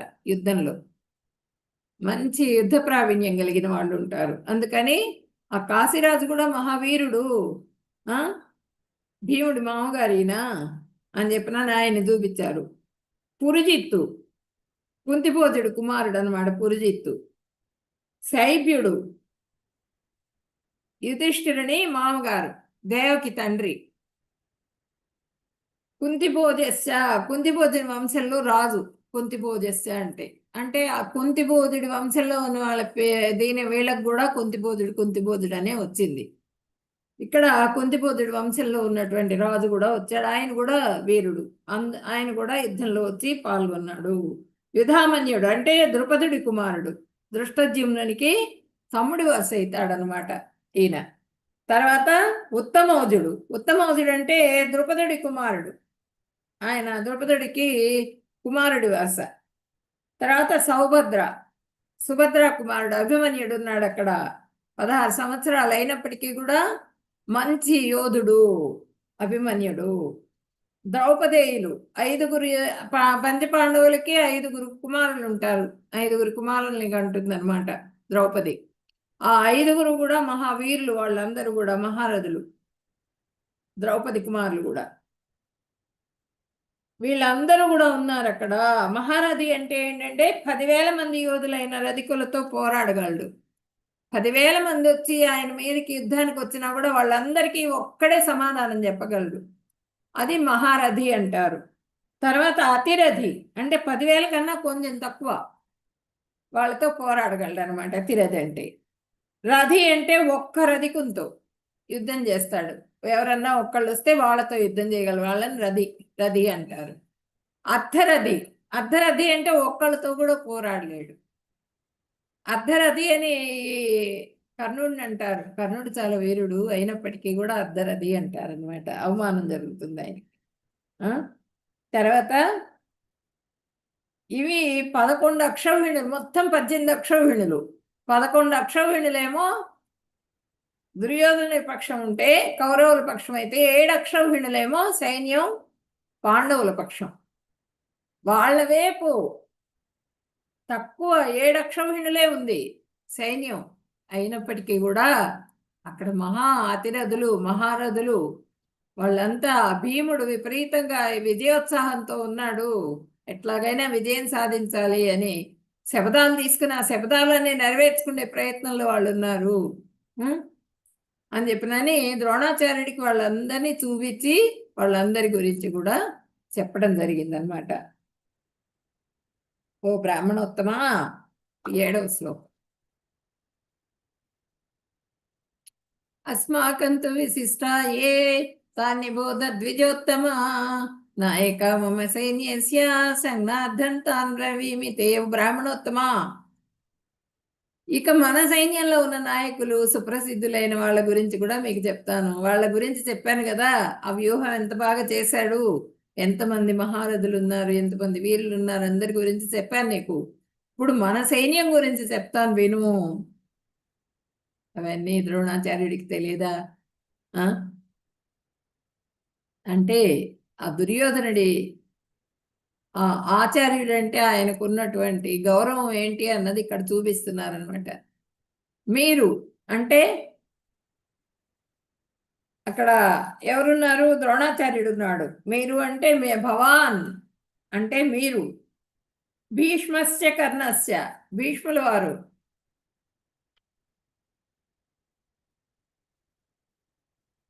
ఎనిమిదోది.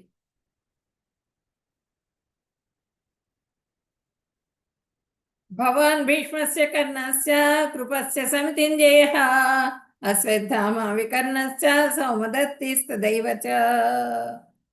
భవాన్ అంటే మీరున్నారు, భీష్మ పితామహుడు ఉన్నాడు, ఆయన ఎదురుగుండా ఎవరు నిలబడలేరు యుద్ధానికి. తర్వాత కర్ణుడు, భీష్ముడు తర్వాత కర్ణుడిని చెప్తున్నాడు, నా స్నేహితుడు ఆయన. కర్ణుడు ఉన్నాడు, కృపాచార్యుడు ఉన్నాడు, అశ్వత్థామ ఉన్నాడు, వికర్ణుడు ఉన్నాడు. వికర్ణుడిని చూపిస్తున్నాడు. వికర్ణుడు ఏంటంటే ఎందుకు చెప్పాడు వికర్ణుడిని? వికర్ణుడిని ఒక కంట కనిపెట్టి ఉండాలి. ఎందుకు అంటే వికర్ణుడు ధర్మంగా అన్నగారి తరఫున యుద్ధం చేయడానికి వచ్చాడు, ధర్మాత్ముడు ఆయన.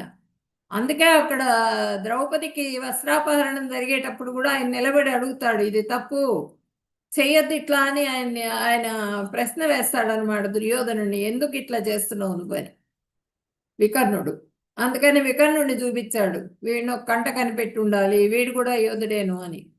సోమదత్తుని పుత్రుడైన భూరిశ్రవుడు వంటి ఎప్పటికీ యుద్ధంలో విజయం, వీళ్ళందరూ కూడా ఎవరితో యుద్ధం చేసినా కూడా విజయం సాధిస్తారు. వీళ్ళంత యోధులు ఉన్నారు మన వైపు. వీళ్ళందరూ కూడా నా కోసం ప్రాణాలు అర్పించడానికి సిద్ధపడిన సూరులు ఇంకా చాలా మంది ఉన్నారు. వీళ్ళు కాకుండా ఇంకా చాలా మంది ఉన్నారు. ఈ యుద్ధానికి వచ్చిన వాళ్ళందరూ కూడా నా కోసం, నాకు ఈ రాజ్యాన్ని ఒప్పజెప్పడం కోసంగా, విజయాన్ని సాధించివ్వడం కోసంగా ప్రాణాలు అర్పించడానికి రెడీగా ఉన్నారు. అంటే వాళ్ళందరూ చచ్చిపోతారని చెప్పేస్తున్నాడు. వాళ్ళందరూ చచ్చిపోతారు నాకు రాజ్యం ఇవ్వటం కోసంగా. అంటే మనం ఓడిపోతాము, అపశకునం అనమాట. అదంతా కూడా చెప్తూ ఉన్నారు. ఈ ప్రాణాలు శస్త్రాస్త్రాలతో కూడిన మరియు యుద్ధ విద్యల యందు నిపుణులు వీళ్ళందరూ కూడా.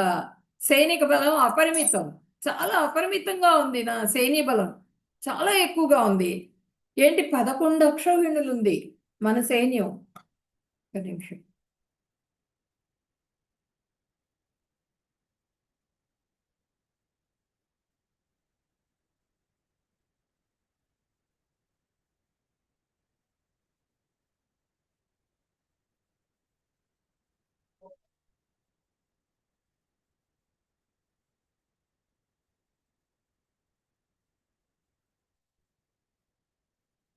వాళ్ళది పరిమితమైన సైన్యం, 7 అక్షౌహిణులే ఉంది వాళ్ళకి.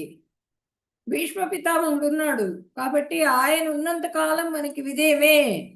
కాబట్టి ఆయన్ని రక్షించుకోవాలి మనం అందరం కూడా అని చెప్పనని చెప్తున్నాడు అనమాట. భీముడి చేత జాగ్రత్తగా రక్షింపబడుతున్న పాండవ సైన్యం పరిమితమైంది.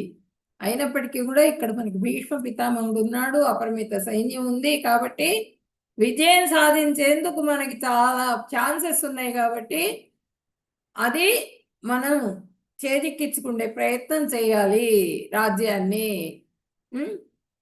ఆ భీష్మ పితామహుడికి రక్షణ ఇవ్వాలి. ఆయన పడిపోయాడంటే ఇంక మనకి పోయినట్టే రాజ్యం అని చెప్పి అన్నట్లుగా ఇక్కడ చెప్తున్నారనమాట ఈయన.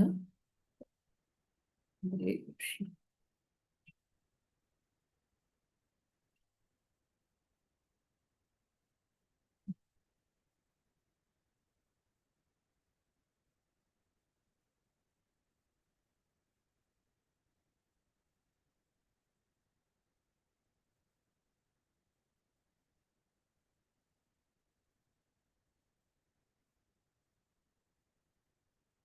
ఈ మాటలు విన్నారు ఆయన, భీష్ముల వారు విన్నారు. వినేసి 12, 13 శ్లోకాల్లో చెప్తున్నారు చూడండి. భీష్ముల వారు విని రాజుకి భయపడకూడదు, రాజు భయపడకూడదు, ఆయన రాజు భయపడుతున్నాడు అని చెప్పిన తెలిసిపోయింది ఆయనకి. తస్య సంజనయన్ హర్షం కురువృద్ధ పితామహః సింహనాదం వినద్యోచ్చైః శంఖం దద్మౌ ప్రతాపవాన్. సింహనాదం చేశాడు ఆయన, రాజుకి ధైర్యం తెప్పడం కోసంగా సింహనాదం చేశారు. సింహనాదం వినద్యోచ్చైః శంఖం దద్మౌ ప్రతాపవాన్. శంఖాన్ని బిగ్గరగా పూరించారనమాట భీష్ముల వారు. పూరించిన తర్వాత యుద్ధం స్టార్ట్ అని చెప్పనని మొదలు పెట్టేశారు యుద్ధం. యుద్ధానికి ఫస్ట్ స్టెప్ వేసేశారు. ఇక్కడ కృష్ణుడు, కృష్ణ మహానుభావుడు ఆయన మొదలు పెట్టారు చూడండి ఇక్కడ. తతశంకాశ్చ వీర్యశ్చ పణవానకః గోముఖాః ససేవాభ్యహన్యంత సశబ్దస్తుమలోభవత్. అప్పుడు మొత్తం అందరూ సైన్యం అంతా కూడా వాళ్ళు మొదలు పెట్టేశారు. అప్పుడు తెల్లని గుర్రాలతో కూడిన మహారథంలో కూర్చున్న కృష్ణుడు మరియు పాండుకుమారుడు అర్జునుడు కూడా తమ దివ్య శంఖాల్ని పూరించారు.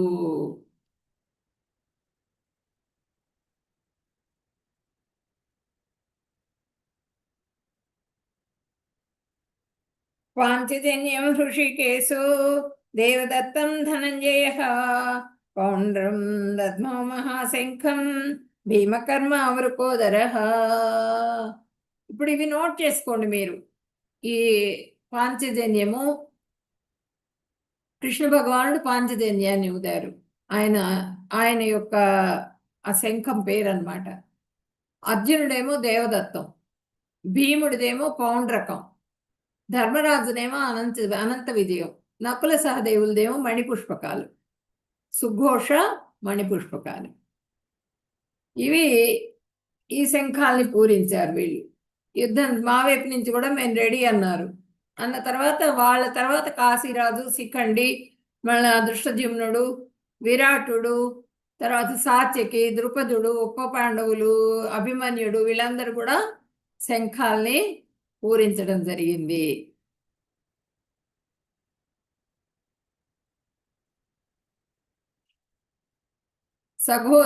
సఘోషోదాత్త రాష్ట్రాణం హృదయాన్ని వ్యధారయత్ నభస్య పృథ్వీం చైవ తుములో అభ్యనునాదయన్. ఈ శంఖధ్వనులు, ఆ శంఖాలు దివ్యమైన శంఖాలు కదా, అవి పూరించేటప్పటికి ఆ శంఖధ్వనికి పూర్తిగా భూమి మొత్తం దద్దరిల్లిపోయిందిట. కౌరవులు వీరులందరూ కూడా హృదయాన్ని బద్దలు చేసే అంత శబ్దం వచ్చిందిట. అది ఒక భూమి కంపిస్తే ఏ విధంగా శబ్దం ధనధన ధనధన శబ్దం వస్తుంది కదా, ఇట్లా మొత్తం భూమి కంపించిపోయింది అనమాట ఆ శబ్దాలతో.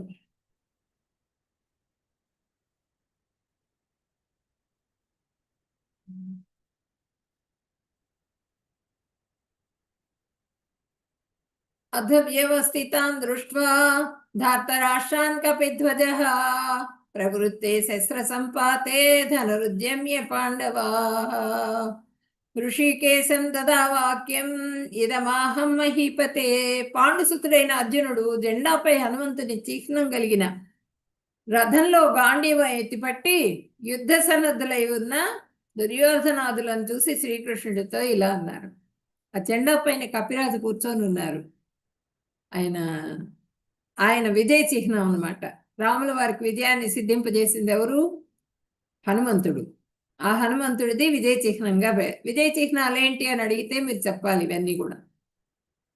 ఆ ధ్వజం కపిధ్వజం విజయ చిహ్నం. తర్వాత ఇక్కడ కృష్ణ భగవానుడు ఆ రథసారథిగా ఉన్నారు. ఆయన పాదాల దగ్గర ఆయన ఎక్కడుంటే అక్కడే లక్ష్మీదేవి ఉంటుంది. నారాయణుడి దగ్గరే లక్ష్మీదేవి. కాబట్టి విజయలక్ష్మి అక్కడ కృష్ణ భగవానుడు ఉండటం కూడా ఒక విజయ చిహ్నం. ఆ రథం కూడా అది తెల్లని రథం. ఆ రథం కూడా అగ్నిదేవుడు ఇచ్చినటువంటిది అనమాట. అర్జునుడికి ఆ ఖాండవ దహనం అప్పుడు ఆయన అగ్నిదేవుడు ఇస్తారనమాట. అది కూడా ఒక విజయ చిహ్నం. యుద్ధ సన్నద్ధులై ఉన్న దుర్యోధనాదులను చూసి కృష్ణుడితో ఇలా అన్నాడు. అప్పుడు యుద్ధానికి మొదలైపోయింది. వాళ్ళందరినీ చూసి ఆ కృష్ణ భగవానుడితో అర్జునుడు మాట్లాడుతున్నారనమాట.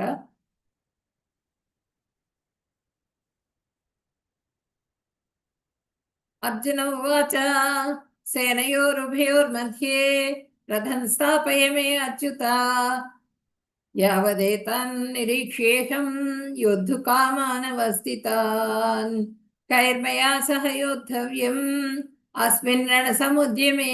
అర్జునుడు పలుకుతున్నారు, అచ్యుత నా రథాన్ని 2 సైన్యాల మధ్యలో నిలుపుము.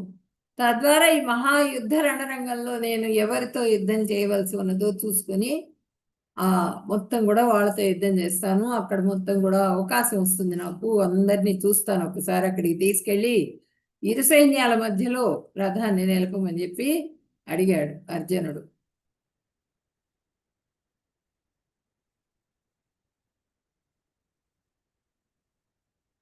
సంజయ్ ఉవాచ ఏవం ముక్తో హృషికేశో గుడాకేశేన భారత సేనయోరుభయోర్मध्ये రథం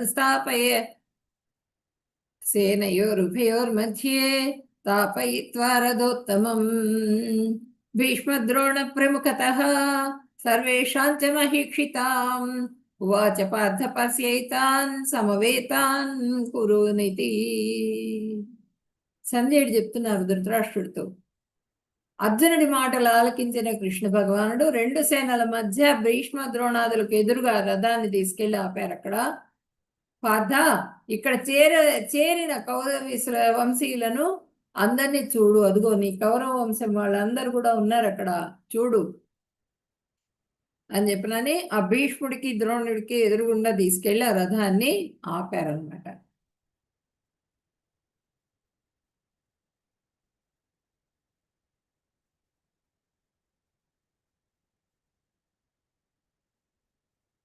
తాన్ సమీక్ష్య కౌంతేయ సర్వాన్ బంధూనవస్థితాన్ కృపయా పర్యావిష్టో విషీదన్నిదం అబ్రవీత్.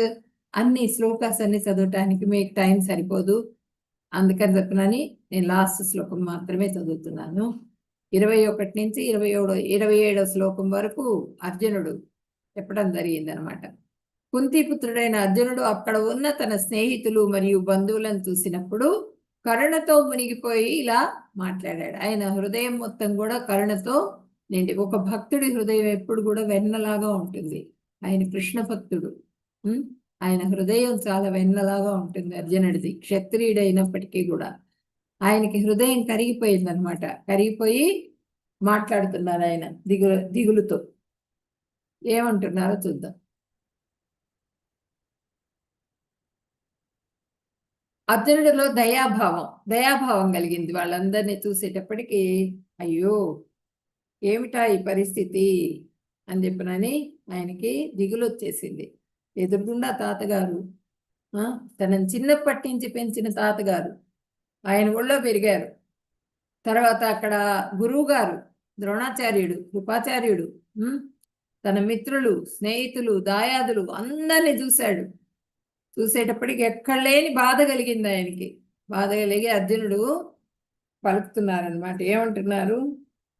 దృష్ట్వేమం స్వజనం కృష్ణాయుత్సం సముపస్థితం సీదంతి మమ గాత్రాణి ముఖం చ పరిశుష్యతి వేపదుస్య శరీరే మే రోమహర్షస్య జాయతే గాంధీవం స్రంసతే హస్తాత్ త్వచ్చైవ పరిదహ్యతే.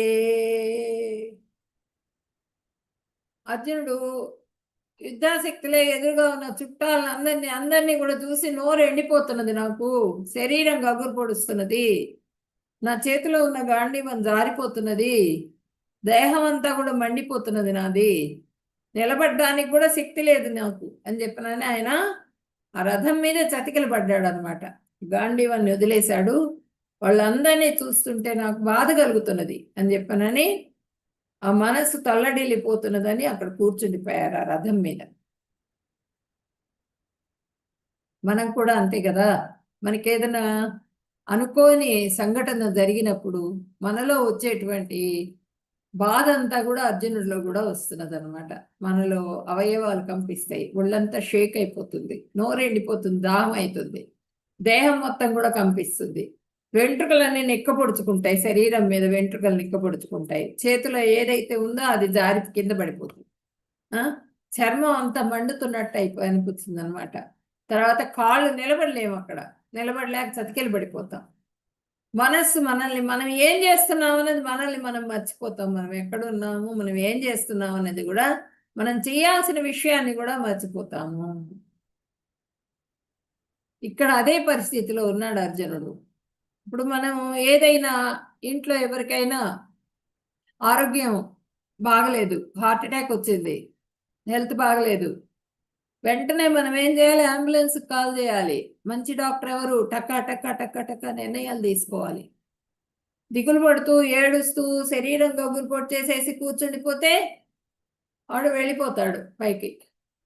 మనం చేయాల్సిన పనిని మనము మర్చిపోకూడదు.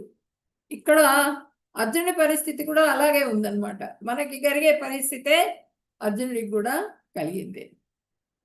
రాజ్య సుఖాలు నచ శ్రేయోనుపశ్యామి హత్వా స్వజనమాహవే నకాంక్షే విజయం కృష్ణ నచ రాజ్యం సుఖాని చ. నకాంక్షే విజయం కృష్ణ నచ రాజ్యం సుఖాని చ. విజయం నాకొద్దు, ఈ రాజ్యం కూడా నాకొద్దు కృష్ణ. ఈ యుద్ధంలో నా వాళ్ళని నేను చంపలేను, వీళ్ళని చంపడం ద్వారా ఏ విధమైనటువంటి శ్రేయస్సు కలుగుతుంది నాకు, నేను తెలుసుకోలేకపోతున్నాను, నాకేంటి ఉపయోగం ఏంటి వీళ్ళందరినీ చంపినందువల్ల. ఆ విజయం వద్దు, నాకు ఆ రాజ్యం కూడా వద్దు, నాకు ఆ సుఖాలు కూడా వద్దు, రాజ్య సుఖాలు కూడా వద్దు అని చెప్పనని చెప్పేశాడు ఆయన అర్జునుడు.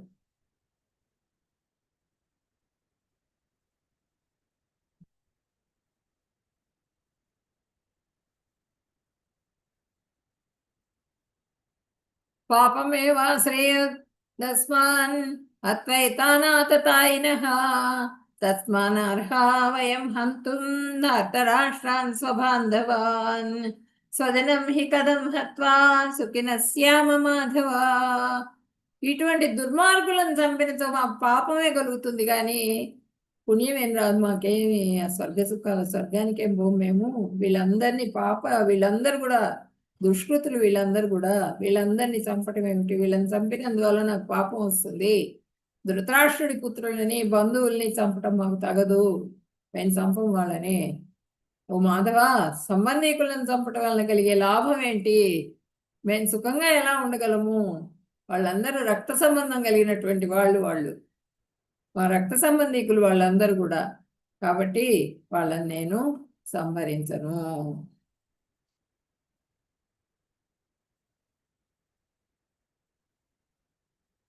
అని చెప్పి చెప్పారనమాట.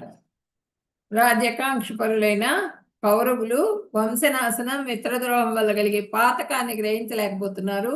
ఓ జనార్దన, వంశక్షయం వల్ల వచ్చే దోషాన్ని బాగా తెలిసిన మనమైనా ఆ పాపం నుంచి ఎందుకు తప్పుకోకూడదు? వాళ్ళకి రాజ్యకాంక్ష ఉంది కౌరవులకి, కాబట్టి వాళ్ళు ఆ పాపం చేయడానికి కూడా వాళ్ళు ఇష్టపడుతున్నారు, యుద్ధానికి ముందుకు వచ్చేసారు. కానీ నాకు ఆ రాజ్యకాంక్ష సుఖాలు నాకు అక్కర్లేదు. కాబట్టి దానివల్ల ఏం జరుగుతుంది అన్నది నాకు తెలుసు. ఓ జనార్దన, వంశక్షయం వలన వంశం మొత్తం కూడా నశించిపోతుంది. ఆ వంశక్షయం వలన కలిగేది ఏంటి అన్నది నాకు తెలుసు. కులక్షయ కృతం దోషం, ఆ కులం మొత్తం కూడా పోతుంది, దానివల్ల నష్టం కలుగుతుంది. కాబట్టి నాకు వద్దది అని చెప్పనని అంటున్నారు అనమాట. నేను యుద్ధం చేయను. కులక్షయే ప్రణశ్యంతి కులధర్మాన్ సనాతనాః, ధర్మే నష్టే కులం కృష్ణం అధర్మోభి భవత్యుత. వంశనాశనంతో ప్రాచీన కుల ధర్మాలన్నీ నశిస్తాయి. మన పెద్దవాళ్ళందరూ కూడా చనిపోతారు. మగవాళ్ళందరూ కూడా ఆ యుద్ధంలో వీరులందరూ కూడా చనిపోతారు. 18 లక్షలు మొత్తం కూడా సైన్యం అందరూ చచ్చిపోతారు. చచ్చిపోయినప్పుడు వాళ్ళ భార్యలందరూ కూడా విధవలవుతారు. వాళ్ళకి ఆడవాళ్ళకి సపోర్ట్ కావాలి. వాళ్ళు ఎవరు దొరికితే వాళ్ళని భర్తలుగా చేసుకుంటారు. వంశం నశించిపోతుంది. పితృదేవతలకి పిండం ప్రదానం చేసేవాళ్ళు కూడా ఉండరు. వేరే వాళ్ళు పిండాలు ఇస్తే, వాళ్ళు పిండ ప్రదానం చేస్తే వాళ్ళు రారు. పితృదేవతలు శాపం ఇస్తారు. వంశం మొత్తం కూడా నశించిపోతుంది. కుల ధర్మాలు నశించిపోతాయి. ఇది మంచిది, ఇది చెడు, మన పద్ధతిరా ఇది అని చెప్పే పెద్దవాళ్ళు అనేవాళ్ళు ఉండరు. వంశం అంతటా కూడా అధర్మం అనుకుంటుంది. ధర్మం ప్రకారంగా ఒక్కడు కూడా నడుచుకోడు. శాస్త్ర విధానాన్ని ఎవరు కూడా అనుసరించరు. అప్పుడు అధర్మం అనుకుంటుంది. కాబట్టి నాకు ఇటువంటి పని నేను చెయ్యను. ఆవేదన ఆయన మనసులో, యుద్ధం ఎందుకు చేయను అంటున్నాడు అనేది ఆవేదన వ్యక్తం చేస్తున్నాడు అనమాట, తన మనసులో ఉన్న విషయాన్ని.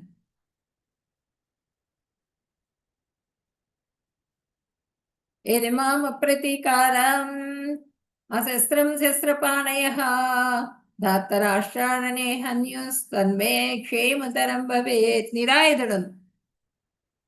అదేంటిరా నాయన అర్జున, ఈ టైంలో నువ్వు ఈ నిర్ణయం తీసుకుంటే ఎట్లా? వాళ్ళందరూ కూడా మొత్తం బాణాలు సంధించున్నారు. వాళ్ళు నీకు వేసేస్తారు, నిన్ను చంపేస్తారు ఇమీడియట్ గా. నువ్వు ఈ స్థితిలో ఉన్నావని తెలియంగానే అర్జునుడు చచ్చిపోతే ఏముంది? అసలు మొత్తం పోయినట్టే ఇంకా. కాబట్టి నిన్ను సంహరించేస్తారు వాళ్ళు. నువ్వెందుకు ఈ స్థితికి వచ్చావు? నువ్వు ముందుగా ధనుర్బాణాలు చేతితో తీసుకో, గాంధీవం చేతిలోకి తీసుకో అని చెప్పినని కృష్ణుడు అంటే, ఈయన చెప్తున్నాడు. మళ్ళీ అర్జునుడు సమాధానం చెప్తున్నారు. ఇది మామ ప్రతీకారం అశస్త్రం శస్త్రపాణయః, ధాత్తరాష్ట్రాణే హన్యున్ తన్మే క్షేమతరం భవేత్. నిరాయుధుడు, ప్రతీకారం చేయని వాడను అయిన నన్ను ఆయుధాలు ధరించిన ధాతరాష్ట్రులను యుద్ధ భూమిలో వధిస్తే అది నాకు మంచిదే. వాళ్ళు నన్ను చంపేసినా పర్వాలేదు కృష్ణ, చంపేని ఇంకా మంచిది. యుద్ధం ఆగిపోతుంది, అందరూ రక్షింపబడతారు, ఎవరు చచ్చిపోరు అప్పుడు. కాబట్టి నేను ఒక్కడే కదా చచ్చిపోయేది, పర్వాలేదు, పోనీ పోతే పోయాను అని చెప్పినని ఆయన చావు కూడా రెడీ అయిపోయాడు అనమాట. సంజయ్ ఉవాచ ఏవం ముక్త్వా అర్జునః సంఖ్యే రథోపస్థముపావిశత్, విసృజ్య సశిరం చాపం శోక సంవిఘ్న మానసః. సంజయుడు చెప్తున్నారు అనమాట ధృతరాష్ట్రుడితో. యుద్ధభూమిలో అర్జునుడు ఇలా మాట్లాడి తన ధనుర్బాణాలను పక్కన పెట్టి మనసు దుఃఖంతో మునిగిపోగా రథంలో కూర్చుండిపోయాడు. మొత్తం కూడా అన్నికే పక్కన పెట్టేశాడు, ధనుర్బాణాలు పక్కన పెట్టేశాడు. నేను ఇంక యుద్ధం చేయను అనేసాడు. అర్జునుడు చతికిల పడిపోయినాడు. యుద్ధం చేయనని చెప్పి ముందుకేస్తున్నాడు. కృష్ణుడితో చెప్పేశాడు, యుద్ధం చేయనని నిర్ణయించేశాడు. ఆ నెపనం చెప్పంగానే ఆయన ఎగిరి గంతేశాడు ధృతరాష్ట్రుడు మనసులో. అబ్బా, ఎటువంటి ఇది లేకుండా వీళ్ళని మళ్ళీ బయటికి తరివేసేయచ్చు. రాజ్యం మొత్తం నా హస్తగతం అయిపోయింది, నా కుమారులే చక్రవర్తులు అని చెప్పనని ఆయన మనసులో సంతోషపడ్డాడనమాట. ఇక్కడేం జరిగింది? అర్జునుడు అనిశ్చయ స్థితికి వెళ్ళిపోయాడు. కరుణ నిండిపోయింది. భోగము, పాపభీతి, వంశనాశనము, ఈ 5 కూడా అర్జునుడు ఆ చేతిలో గాంధీవం జారిపోవడానికి కారణాలన్నమాట. 5 కూడా.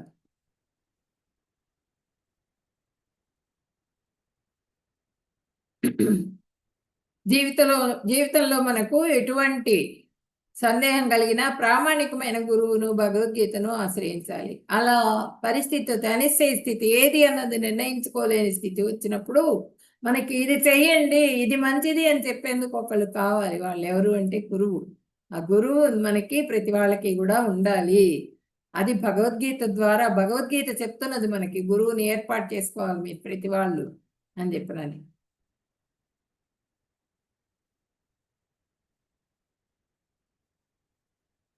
హరే కృష్ణ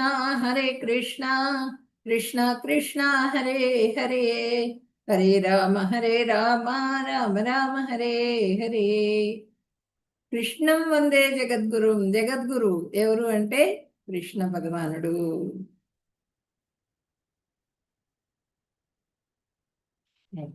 హరే కృష్ణ. భక్తులందరికీ ప్రణామాలు. ఈరోజు కొంచెం ఆలస్యమైంది, రేపు పూర్తిగా టైంకి కంప్లీట్ చేసేస్తాను. హరే కృష్ణ మాతాజీ. ఒక్క సెకండ్ అండి, ఇది ఆఫ్ చేసేస్తాను.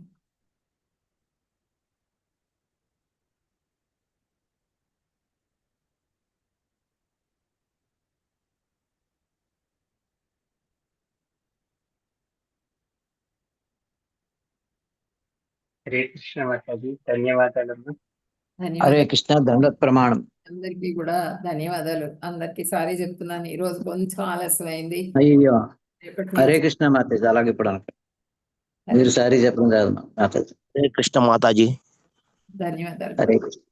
ఎవరికైనా డౌట్స్ ఉన్నాయా ఈ రోజు చాప్టర్లో?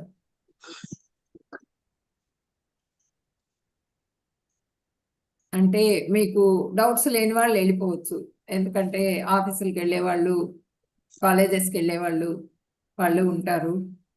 అక్షౌణింగ్ అంటే ఎంత మాతాజీ? హరే కృష్ణ, చెప్పండి మాతాజీ. అక్షౌణి అంటే ఎంతమంది అని మాతాజీ సైన్యంలో? ఆ? అక్షౌణులు అన్నారు కదా, 11 సైన్యం. అక్షౌహిణులు, మొత్తం 18 అక్షౌహిణులు కదా. 11 అక్షౌహిణులు ఏమో వీళ్ళు మన ఒక అక్షౌణి ఎంత మాతాజీ? ఒక 11 అక్షౌహిణి కౌరవులు, అంటే ఎంత 17 సైన్యం అంటున్నారా? ఇప్పుడు ఒక రథము, ఒక ఏనుగు, 3 ఒక ఏనుగు ఉంటుంది, ఒక రథం ఉంటుంది, 3 గుర్రాలు ఉంటాయి, 5 సైనికులు ఉంటారు. ఒక అక్షౌహిణి అంటే 21,870 రథాలు, ఏనుగులు, గుర్రాలు, సైనికులు. 21,870 రథాలు ఉంటాయి, రాసుకోండి. ఏనుగులేమో 65,610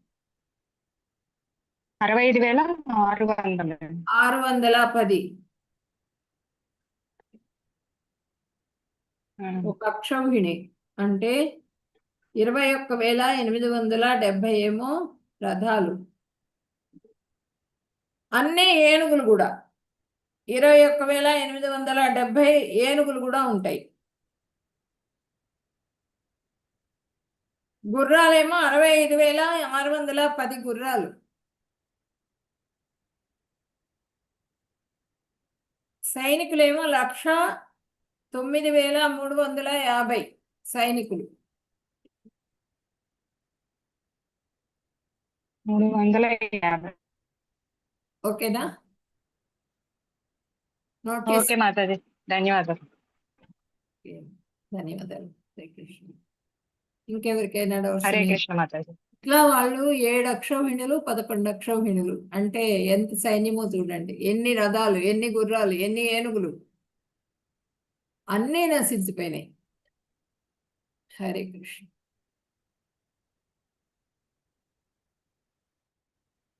అందుకనే అర్జునుడు నేను యుద్ధం చేయను అంటున్నాడు. ఇంత సైన్యం నేను చంపను, ఇంత నాకొద్దు, ఇవంతా నేను చేయలేను యుద్ధం, నాకు వద్దు అంటున్నాడు ఆయన. ఎవరికైనా డౌట్స్ ఉన్నాయా? ఇంకా డౌట్స్ ఏం లేకపోతే ఎండ్ చేసేద్దాం క్లాసు. ఎవరు హ్యాండ్ ఫస్ట్ క్వశ్చనే హ్యాండ్ రైట్ చేశారా?